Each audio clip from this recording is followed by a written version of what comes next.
Hello friends, welcome back and welcome to the garden. I am going to be up here today pruning my tomato plants, and I thought I would show you how I do it, what I keep, what I get rid of, and a couple of my favorite beneficial cottage style flowers to have in the garden. So as you can see, my plants are full and voluptuous.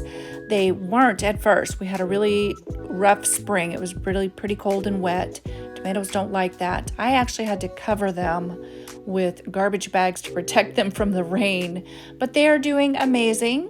But I do need to thin them, and the reason being is because I want good air circulation. Tomato plants are very susceptible to fungal disease, and if you've done any sort of gardening, then you know that.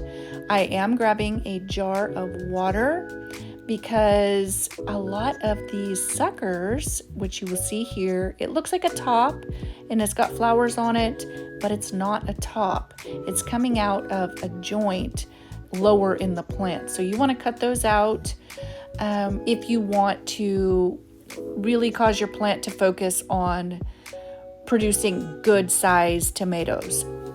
A lot of people actually don't cut those suckers out, and you don't have to. They will produce tomatoes. But if I'm happy with a plant and want to clone it, this is how you do it. You can see all of these fine little hairs on this stem. Those are going to be roots. So I'm going to put it in the water. I did trim it up a little bit so it's a little bit shorter.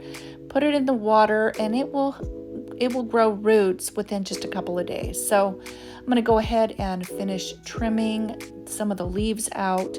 Now, I'm not going to take all the leaves off of my plant, obviously, but I am going to focus on the center of the plant and thin it out so it's got good air circulation.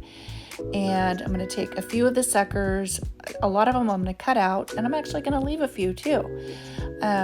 But probably about a foot off of the ground, the bottom of the tomato plant, I'm going to trim up all of the leaves. I don't want any leaves from the ground up to about a foot. And the reason being is because when I water, I don't want that water splashing off of the dirt and hitting the leaves, because that is a good way to transfer any fungal diseases to your tomato plants. You don't want that. Tomato plants do not like their leaves to be wet, and pruning them and thinning them out is going to help with that too. It's going to give a chance for the air to blow through and dry everything out. And you know, a lot of garden pests like dense foliage, so it's preventing that too. So you can see, you can really see through the plant there, and I have quite a bit on the ground. I'm just going to throw that in. I have a little garbage can in my garden, and it's a separate compost, not my regular compost. I don't put the leaves in my regular compost from tomato plants. But I wanted to share with you also some of the flowers I like to have that are beneficial to my garden in general, but especially tomatoes. So the first one is Nasturtium. I love Nasturtium. I use it for so many home remedies around my house because it is an all-natural antibiotic, and it is everything about it is edible, the leaves and the flowers, and it comes in all different colors and sizes and shapes, and I just love it. So when you come to my garden, you may see me wandering through the garden eating it. It tastes like kind of a spicy radish, peppery. It's wonderful in salads, including the flowers. So the benefits of the Nasturtium is it is a deter for squash bugs, beetles, and aphids, and they actually attract good bugs to your garden, like hoverflies, which eat aphids, and they repel whiteflies.